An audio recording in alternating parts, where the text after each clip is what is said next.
미식의 나라, 파스타의 본고장, 세계 요리의 수도라 불리는 나라가 차린 밀라노 선수촌 식탁. 그런데 선수들이 다른 곳을 향했습니다. 외국 선수들이 자국 식당을 두고 줄을 섰습니다. 한국 급식구역 앞에서. 흰쌀밥, 제육볶음, 된장찌개. 그런데 도시락 뚜껑이 열리는 순간 선수촌 공기가 바뀌었습니다.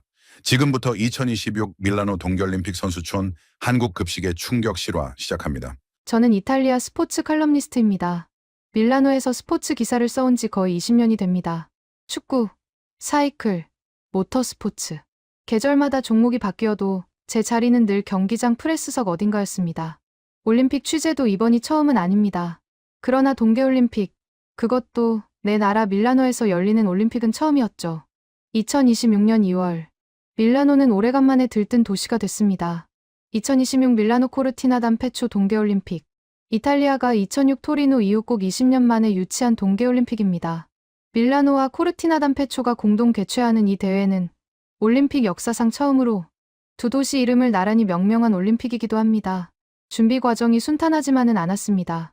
예산 논란, 시설 공사 지연, 조직이 비리 수사까지 이어지며 이탈리아 언론이 스스로를 가장 가혹하게 비판한 대회이기도 했죠. 그리고 개막 전부터 또 하나의 논란이 불거졌습니다. 선수촌 식당 문제였습니다. 미식의 나라 이탈리아. 세계 어느 식당에서도 자국 음식을 자랑스럽게 내미는 나라. 파스타, 피자, 리조또, 젤라또. 그 이탈리아가 차린 올림픽 선수촌 식탁에 대해 현지 언론과 각국 취재진이 점점 비판적인 시선을 보내기 시작했습니다. 보도 내용은 간단했습니다. 메뉴 구성이 유럽식 위주로 단조롭고 각국 선수들의 다양한 식단 요구를 충족하기에는 한계가 있다는 것. 반론도 있었습니다. 이 정도면 충분하다. 선수들을 위한 영양 계산이 돼 있다. IOC 기준에 맞게 운영되고 있다는 시각도 공존했죠. 저는 솔직히 어느 쪽에도 관심이 없었습니다. 저는 피겨스케이팅과 쇼트트랙을 취재하기 위해 밀라노에 왔습니다. 선수촌 식당이 어떻게 운영되는지는 제 기사 목록에 없었습니다. 음식 칼럼은 제 전문 분야가 아니었고 솔직히 말하면 올림픽에서 식단 이야기를 쓰는 건 제가 가장 기피하는 종류의 기사였습니다. 그런데 2월 초 선수촌 주변을 동선 확인 목적으로 처음 걸어 다닐 때 묘한 장면이 눈에 들어왔습니다.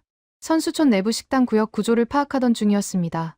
밀라노는 빙상 종목 중심 개최지로 선수들 상당수가 밀라노 선수촌에 집결해 있었습니다. 공용 식당 구역이 있었고 그 주변으로 일부 국가들이 자국 선수단을 위한 별도 급식 지원 공간을 마련해 두고 있었습니다. 크게 특이한 광경은 아니었습니다. 주요 강국들이 자국 선수 컨디션 관리를 위해 별도 준비를 하는 건 이미 알려진 관행이니까요. 저는 그냥 걸어 지나치려 했습니다. 그때 눈에 걸리는 것이 있었습니다. 한 국가 급식 구역 앞에 사람들이 모여 있었습니다. 대기선이 형성돼 있었죠. 공용 식당 앞 줄과는 위치도 분위기도 달랐습니다. 그리고 그 줄에 서 있는 선수들의 면면이 눈에 띄었습니다. 복장과 생김새로 밀어볼 때 한국 팀이 아닌 선수들이 섞여 있었습니다. 다국적이었습니다. 언어도 제각각이었죠. 그 줄이 향하는 곳, 대한체육회가 운영하는 한국 급식 지원 구역이었습니다. 저는 발걸음이 멈췄습니다. 맛있는 음식이 있으면 줄 서는 거 아닌가. 처음엔 그렇게 생각했습니다. 대수롭지 않게 넘기려 했습니다. 그런데 자리를 잡고 잠시 지켜보는 동안 같은 흐름이 반복됐습니다. 선수들이 왔다가 받아서 돌아갔습니다. 또 다른 선수들이 왔습니다. 구성원은 달랐지만 방향은 동일했습니다. 자국 구역이 있음에도 한국 급식 구역 쪽으로 이동하는 선수들. 저는 수첩을 꺼냈습니다. 기사 쓸 생각은 없었습니다. 그냥 적어두고 싶었습니다. 이상한 장면은 일단 기록해두는 게 오래된 습관이니까요. 그 메모가 나중에 이 글이 됐습니다. 2월 6일 올림픽이 시작됐습니다. 밀라노 스타디오 주세페 메아차에서 개막식이 열렸고 세계 93개국 3,500여 명의 선수들이 입장했습니다. 이탈리아 전역이 축제 분위기였죠. 저도 개막식 취재를 마치고 선수촌 인근으로 돌아왔습니다. 경기 일정을 점검하고 다음날 피겨 단체전 취재를 준비해야 했으니까요. 그런데 그날 저녁 취재 중에 들은 이야기가 있었습니다. 한국 선수단 관계자 중 한 명이 지나가는 말로 꺼냈습니다. 선수촌 식당 이야기였습니다.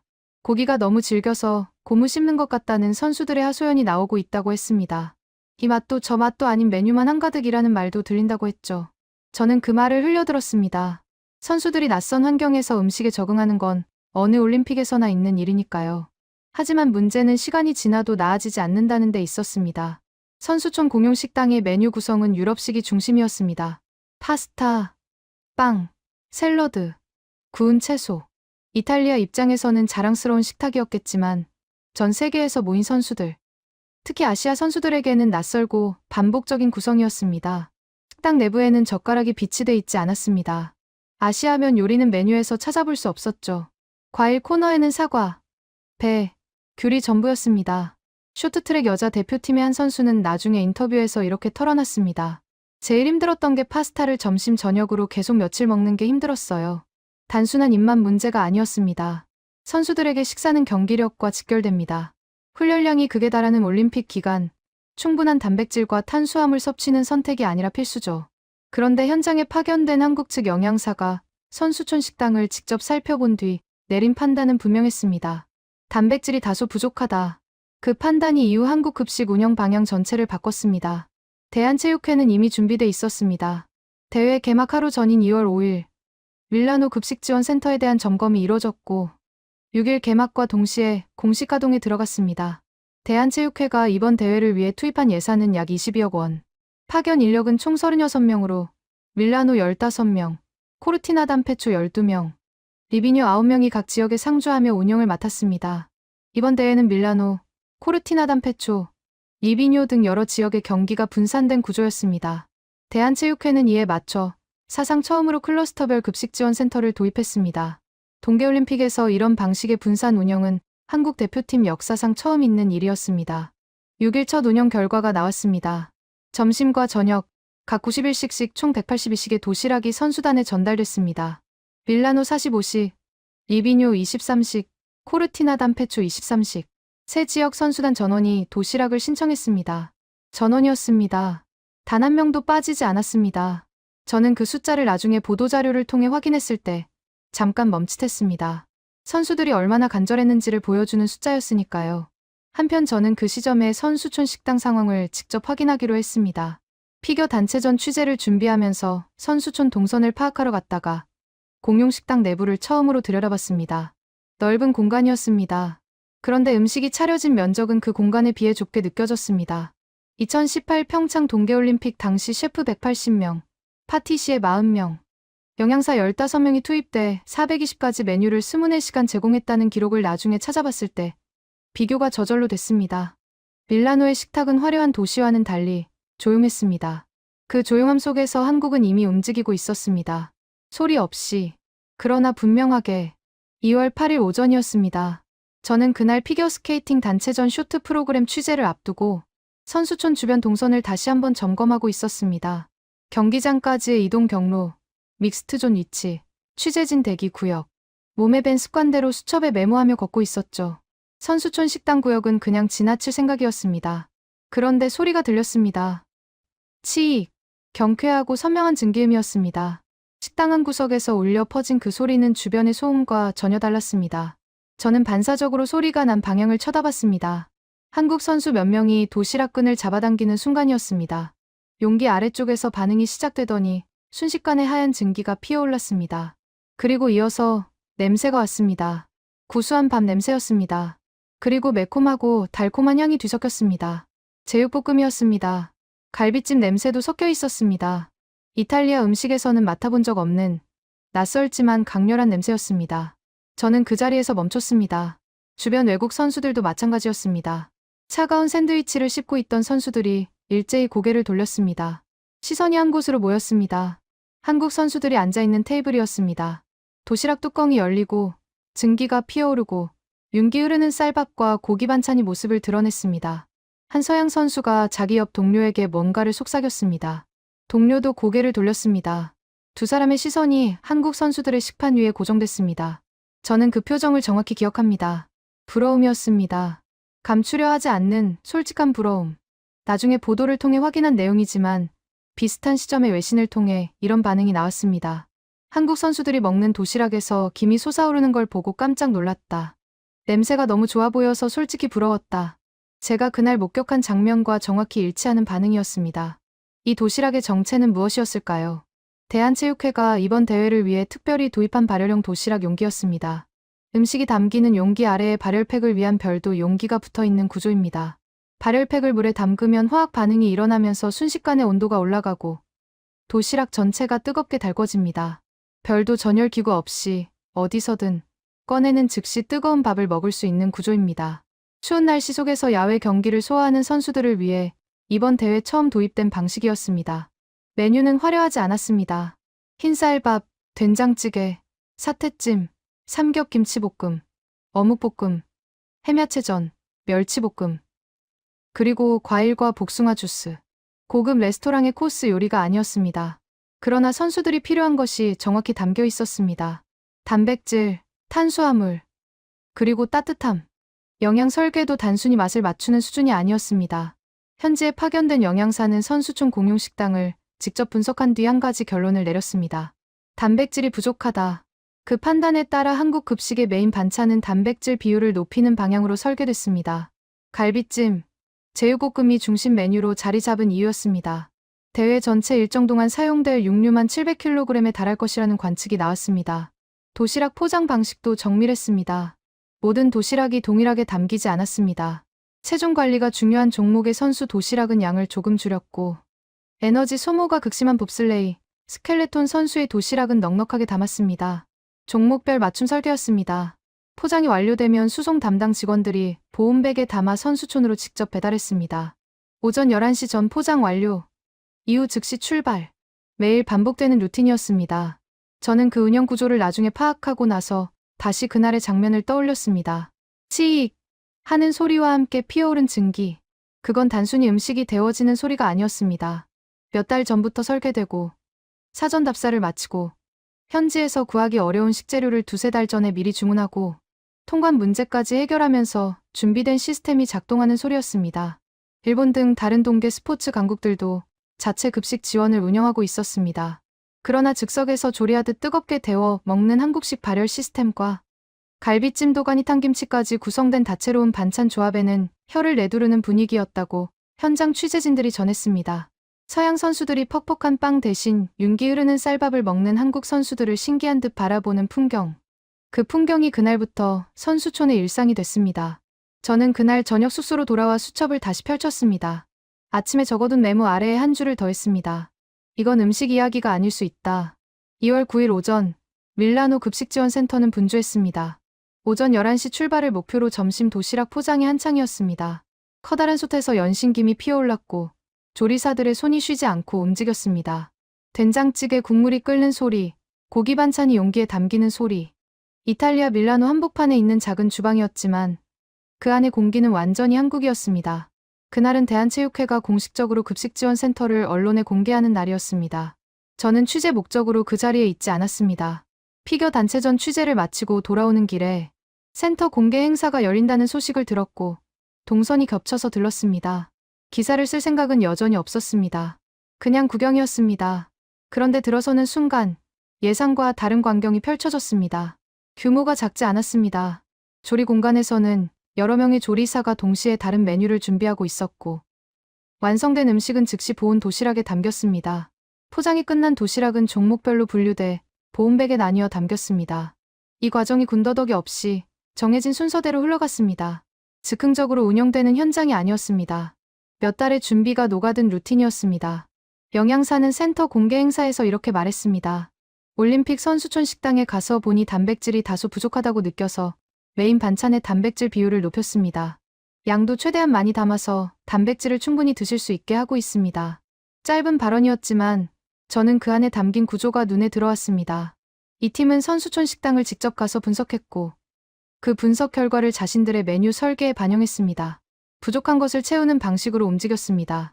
단순히 한국 음식을 제공하는 게 아니라 경쟁 환경을 분석하고 그 공백을 메우는 방식으로 설계된 운영이었습니다. 조리장도 말을 보탰습니다.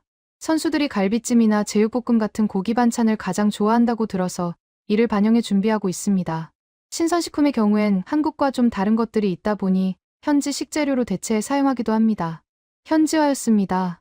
유연한 현지화. 원칙은 유지하되 조건에 맞게 조정하는 방식. 실제로 이 팀이 해결해야 했던 문제들은 단순하지 않았습니다. 도가니, 진미채, 건새우볶음은 선수들이 특히 좋아하는 메뉴지만 유럽에서는 구하기 어려운 식재료입니다. 수소문 끝에 겨우 확보했다고 했습니다. 젓갈이 들어간 김치는 유럽 통관이 까다로워 새우젓이 들어가지 않은 비건 김치로 대체했습니다. 양파는 샬롯으로, 대파는 리크로 바꾸는 등 현지 수급 상황에 맞게 식재료를 조정했습니다. 이 준비는 대회 시작 두세 달 전부터 이미 진행됐습니다. 사전 답사는 지난해 9월에 마쳤습니다. 그리고 이날 공개된 숫자들이 규모를 말해줬습니다. 하루 만들어지는 도시락은 점심과 저녁 두 차례, 총 200여 개. 밀라노에서만 하루 40에서 50개가 만들어졌고, 코르티나와 리비뇨까지 합산하면 세 지역을 통틀어 하루 200개가 넘었습니다. 대회 전체 일정에 사용될 육류는 700kg. 그 수치를 들었을 때 저는 잠시 멈춰서 계산해봤습니다. 대회 기간이 2월 6일부터 22일까지 17일입니다. 하루 평균 40kg이 넘는 고기가 이 주방에서 소비되는 셈이었습니다. 그날 센터 공개 행사가 끝날 무렵 예상치 못한 장면이 하나 더 있었습니다. 대한체육회장이 직접 도시락 반찬을 나눠 담고 있었습니다. 용기에 반찬을 얹고 뚜껑을 닫고 보온백에 넣는 작업을 직접 했습니다. 행사용 퍼포먼스처럼 보일 수도 있었지만 현장 분위기는 달랐습니다. 조리팀과 함께 같은 속도로 같은 방식으로 움직이고 있었습니다. 저는 그 장면을 보면서 이탈리아 올림픽 조직위원회의 운영 방식을 떠올렸습니다. 준비 과정에서의 잡음, 시설 공사 지연, 예산 논란. 반면 이 작은 주방에서는 잡음이 없었습니다. 소리도 없었습니다. 그냥 움직이고 있었습니다. 센터 공개 이후 이틀이 채 지나지 않아 분위기가 달라지기 시작했습니다. 대한체육회 공식 SNS에 영상이 올라왔습니다. 밀라노행 국가대표가 두 팀이라는 문구와 함께 급식지원센터 운영 모습을 담은 영상이었습니다. 따뜻한 밥 한 끼가 곧 컨디션이라는 말도 함께였습니다. 영상은 빠르게 퍼졌습니다. 그런데 반응은 한국 안에서만 나오지 않았습니다. 선수촌 안에서도 소문이 돌고 있었습니다. 한국 선수들이 먹는 도시락 이야기가 다른 나라 선수들 사이에서 오가기 시작했습니다. 김이 모락모락 나는 도시락, 갈비찜 냄새, 발열 용기에서 나오는 증기. 사흘째 같은 파스타를 먹고 있던 선수들에게 그 소문은 단순한 부러움 이상의 무언가였습니다. 저는 그 흐름을 취재 중에 감지했습니다. 선수촌 식당 구역을 지나칠 때마다 한국 급식 구역 방향으로 시선을 돌리는 선수들이 눈에 띄었습니다. 아직 줄이 서는 단계는 아니었습니다. 하지만 관심은 분명히 이동하고 있었습니다. 무언가가 시작되고 있었습니다. 2월 10일 오후였습니다. 저는 그날 오전 피겨 취재를 마치고 선수촌 쪽으로 돌아오는 길이었습니다. 특별한 목적이 있었던 건 아닙니다. 다음 날 일정을 확인하고 경기장 동선을 한 번 더 점검하려는 참이었죠. 선수촌 식당 구역은 그냥 지나치는 경로였습니다. 그런데 걸음이 또 멈췄습니다. 이틀 전과 달랐습니다. 한국 급식 구역 앞에 대기선이 형성돼 있었습니다. 그리고 그 줄에 서 있는 선수들의 구성이 이틀 전 제가 잠깐 목격했던 것과 분명히 달라져 있었습니다. 한국 선수들만이 아니었습니다. 복장을 보면 알 수 있었습니다.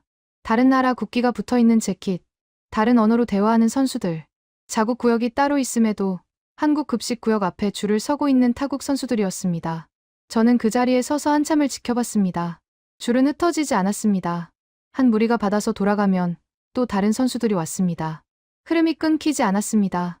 저는 수첩을 꺼내 시간을 기록하기 시작했습니다.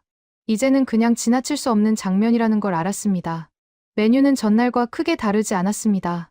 흰쌀밥, 고기 중심의 메인 반찬, 김치, 나물류. 화려하지 않았습니다.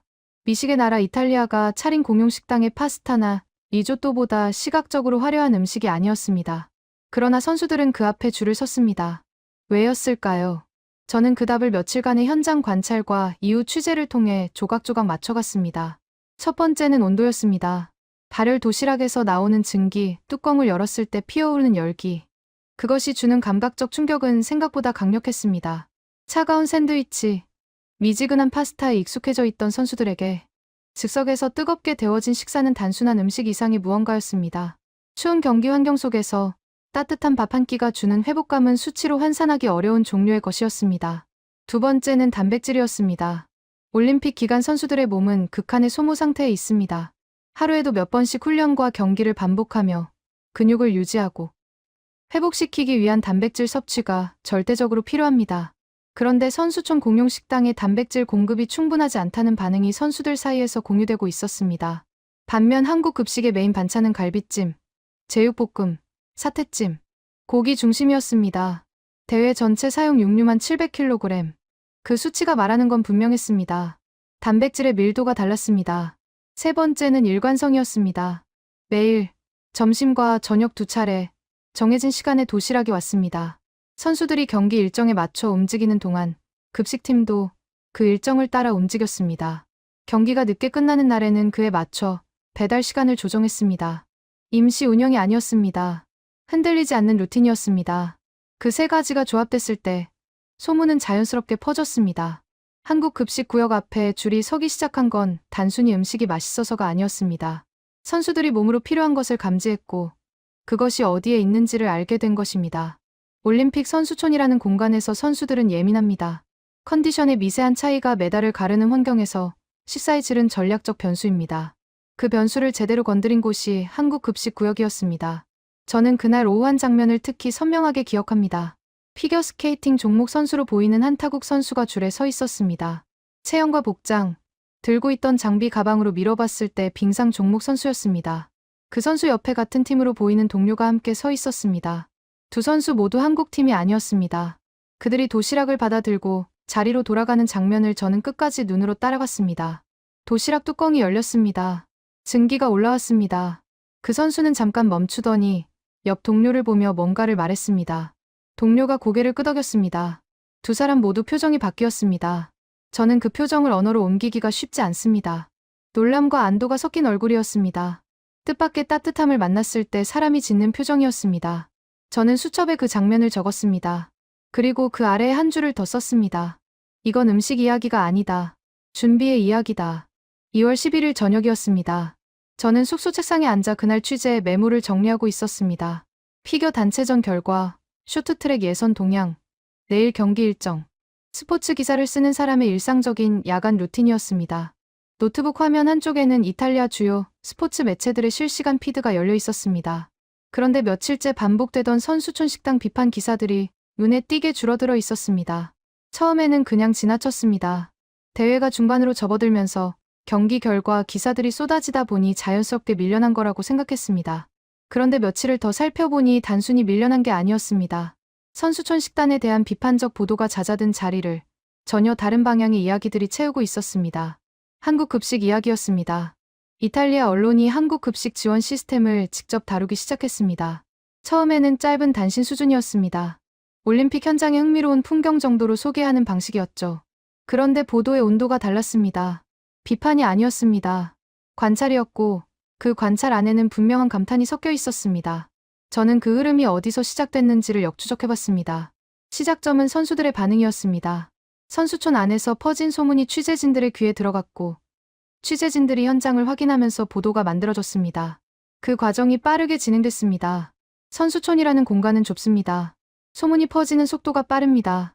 그리고 기자들은 그 소문을 쫓습니다. 보도들이 공통적으로 짚은 장면이 있었습니다. 발열 도시락에서 피어오르는 증기, 차가운 샌드위치를 먹다가 시선을 돌리는 외국 선수들, 그리고 자국 식당이 있음에도 한국 급식 구역 앞에 서는 타국 선수들의 모습이었습니다. 저는 그 보도들을 읽으면서 묘한 감정을 느꼈습니다. 이탈리아 사람으로서 솔직히 불편했습니다.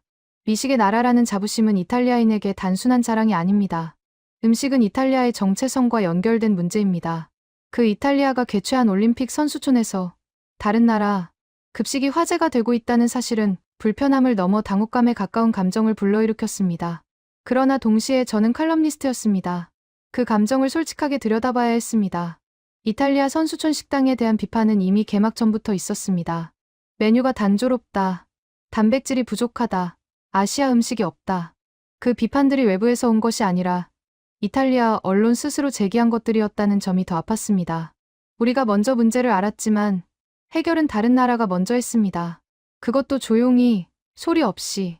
한국 급식팀이 화려한 선언을 한 적은 없었습니다. 기자회견을 열고 시스템을 홍보한 것도 아니었습니다. 그냥 매일 오전 11시 전에 포장을 마치고 보온백에 담아서 선수촌으로 배달했습니다. 그 반복이 열흘 가까이 이어졌고 결과가 선수들의 선택으로 나타났습니다.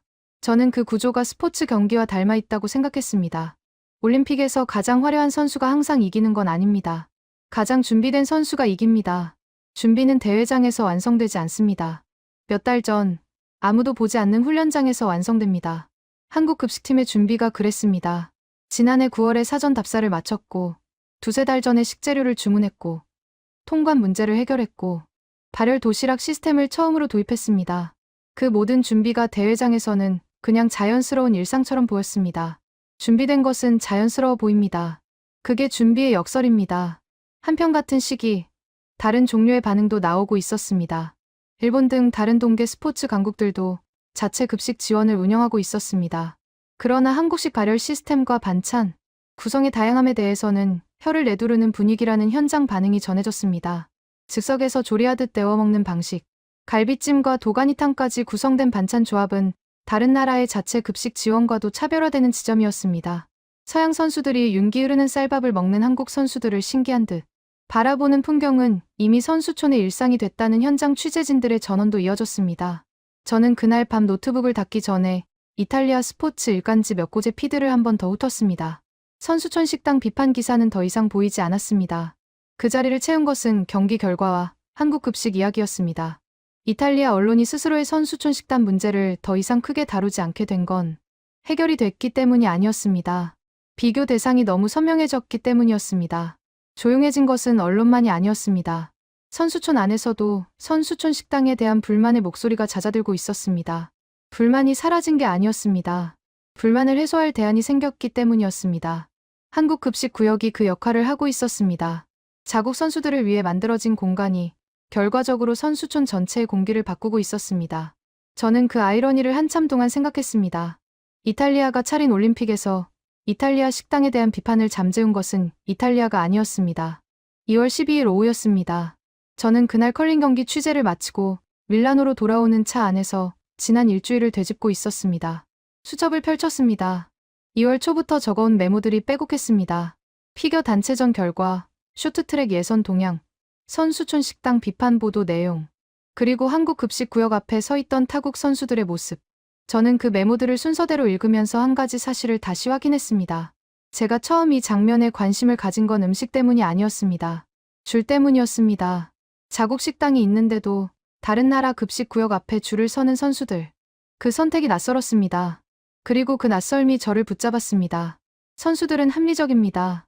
올림픽이라는 극한의 환경 속에서 선수들의 모든 선택은 컨디션을 향해 수렴합니다. 먹는 것도, 자는 것도, 이동하는 것도 그 선택들이 쌓여서 경기력이 됩니다. 그러니 선수들이 자국 식당 대신 한국 급식 구역을 선택했다는 것은 단순히 음식이 맛있어서가 아니었습니다. 몸이 필요한 것이 거기 있었기 때문이었습니다. 저는 그 판단의 근거를 하나씩 확인해봤습니다. 우선 온도의 문제였습니다. 밀라노의 2월은 춥습니다. 경기를 마치고 돌아온 선수들의 몸은 급격히 냉각됩니다. 그 상태에서 차가운 샌드위치나 미지근한 파스타를 먹는 것과 뚜껑을 여는 순간 증기가 피어오르는 뜨거운 밥을 먹는 것은 신체 회복 속도에서 차이가 납니다. 발열 도시락이 이번 대회에서 처음 도입된 이유가 바로 그것이었습니다. 추운 날씨와 상간 지역 경기 환경을 고려한 설계였습니다. 선수들은 그 차이를 몸으로 먼저 알아챘습니다. 다음은 구성의 문제였습니다. 갈비찜, 제육볶음, 사태찜, 도가니탕, 고기 중심의 메인 반찬이 매 끼니마다 안정적으로 제공됐습니다. 선수촌 공용 식당에서 충분히 섭취하기 어려웠던 단백질이 여기서는 풍부했습니다. 전체 대회 일정에 사용될 육류만 700kg. 그 수치는 단순한 식재료 소비량이 아니라 선수들의 근육 회복에 직접 투입되는 연료의 양이었습니다. 그리고 설 연휴가 겹치는 대회 기간에는 사골국과 전 등 명절 음식도 추가로 제공됐습니다. 선수들을 위한 배려였지만 동시에 그 배려가 다른 나라 선수들의 눈에도 보였습니다. 마지막은 일관성의 문제였습니다. 매일 같은 시간에 같은 방식으로 흔들리지 않고 이어지는 운영. 선수들이 경기 일정에 따라 이동하는 동안에도 급식팀은 그 동선을 파악하고 따라갔습니다. 밀라노, 코르티나 담페초, 리비뇨, 세 지역이 제각각이었지만 운영 루틴은 동일했습니다. 그 일관성이 선수들에게 심리적 안정감을 줬습니다. 오늘도 뜨거운 밥이 온다는 확신. 그 확신이 경기에 집중할 수 있는 조건 중 하나였습니다. 쇼트트랙 여자 대표 선수가 한 말이 있습니다. 제일 힘들었던 게 파스타를 점심 저녁으로 계속 며칠 먹는 게 힘들었는데 다행히 6일부터 대한체육회에서 도시락을 지원해 그게 힘이 많이 된다. 피겨 남자 대표 선수도 말했습니다. 점심과 저녁에 배달되는 한식 도시락을 정말 잘 먹고 있다. 쇼트트랙 여자 대표 선수 한 명은 이렇게 전했습니다. 컨디션 관리에 한식 도시락이 큰 도움이 되고 있다. 이 발언들은 인터뷰 형식으로 공개된 것들입니다. 저는 그 발언들을 읽으면서 한 가지를 생각했습니다. 선수들이 이 말을 꺼낸 맥락이 중요했습니다. 경기 결과를 묻는 자리에서 음식 이야기를 먼저 꺼냈다는 것. 그만큼 식사가 이 선수들의 일상에서 차지하는 비중이 컸다는 의미였습니다. 그리고 그 반응은 한국 선수들에게서만 나오지 않았습니다. 선수촌 안에서 한국 도시락을 경험한 타국 선수들의 반응도 비슷한 방향이었습니다. 솔직히 부러웠다는 말이 외신을 통해 나왔습니다. 그 부러움은 단순히 음식에 대한 부러움이 아니었습니다. 준비에 대한 부러움이었습니다. 자국 선수단을 위해 22억 원을 투입하고 36명을 파견하고 새 지역의 분산 운영센터를 구축하고 발열 도시락을 처음으로 도입한 그 준비, 그 전체에 대한 부러움이었습니다. 저는 그 감정을 충분히 이해했습니다. 이탈리아 사람으로서 저도 그 부러움을 느꼈으니까요. 우리는 음식을 자랑하는 나라입니다. 세계 어디서나 이탈리아 음식은 환영받습니다. 그런데 우리가 개최한 올림픽에서 다른 나라의 식사 지원 시스템이 화제가 됐습니다. 그 역설이 씁쓸하지 않다고 하면 거짓말이 됩니다. 그러나 씁쓸함 너머에 남는 것이 있었습니다. 한국 급식팀이 한 일은 특별한 무언가가 아니었습니다. 선수들에게 필요한 것을 파악하고 그것을 준비하고 매일 빠짐없이 제공했습니다. 단지 그뿐이었습니다. 그런데 그 단순한 일을 완벽하게 해냈을 때 결과는 선수촌 전체의 흐름을 바꿨습니다.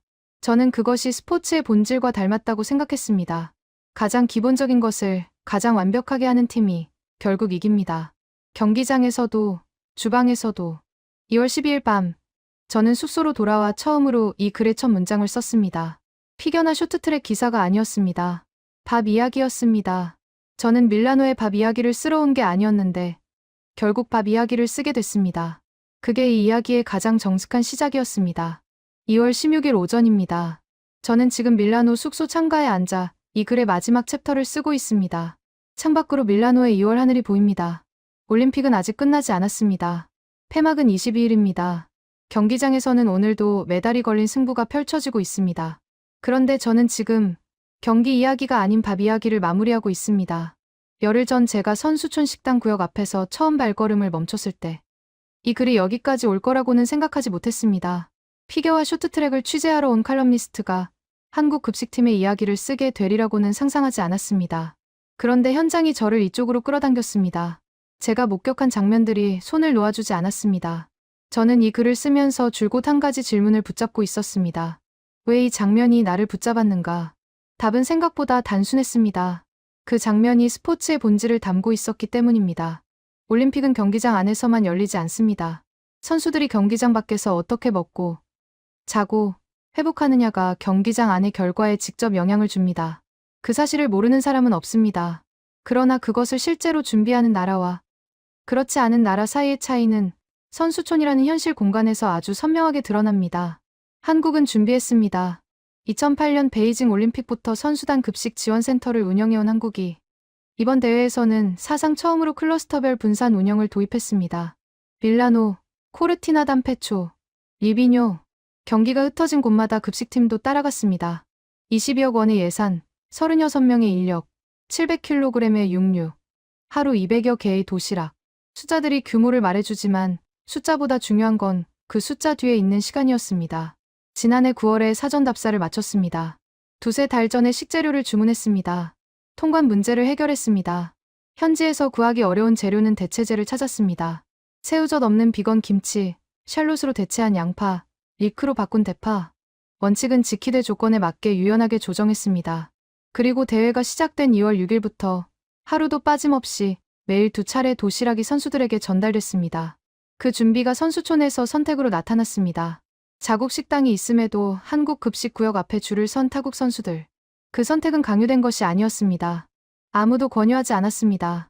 광고도 없었고 홍보도 없었습니다. 그냥 매일 같은 시간에 뜨거운 밥이 왔고 그 사실이 선수들 사이에서 퍼졌고 선수들이 스스로 움직였습니다. 준비된 것은 결국 알려집니다. 가장 정직한 방식으로.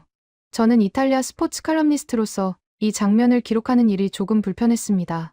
우리나라가 개최한 올림픽에서 다른 나라의 준비가 화제가 됐다는 사실은 솔직히 아팠습니다. 미식의 나라라는 자부심이 강한 이탈리아 사람에게 선수촌 식당 문제는 단순한 운영 실수 이상의 감정을 건드립니다. 그러나 저는 동시에 이 기록이 필요하다고 생각했습니다. 불편한 진실을 직면하는 것이 스포츠 저널리즘의 역할이라고 저는 오래 믿어왔습니다. 우리 팀이 잘못했을 때 그것을 쓰는 것처럼 다른 팀이 잘했을 때 그것을 인정하는 것도 같은 역할입니다. 그 균형이 무너지면 기사가 아니라 응원가가 됩니다. 한국 급식팀이 잘했습니다. 인정합니다. 화려하지 않았습니다. 선언하지 않았습니다. 그냥 매일 뜨거운 밥을 만들어서 선수들에게 전달했습니다. 그 단순한 일을 완벽하게 해냈습니다. 그리고 그 완벽함이 선수촌의 공기를 조용히 바꿨습니다. 저는 스포츠를 오래 봐왔습니다. 그 오랜 시간 동안 배운 것이 있다면 준비는 속일 수 없다는 것입니다. 경기장에서도, 주방에서도 준비된 팀은 결국 드러납니다.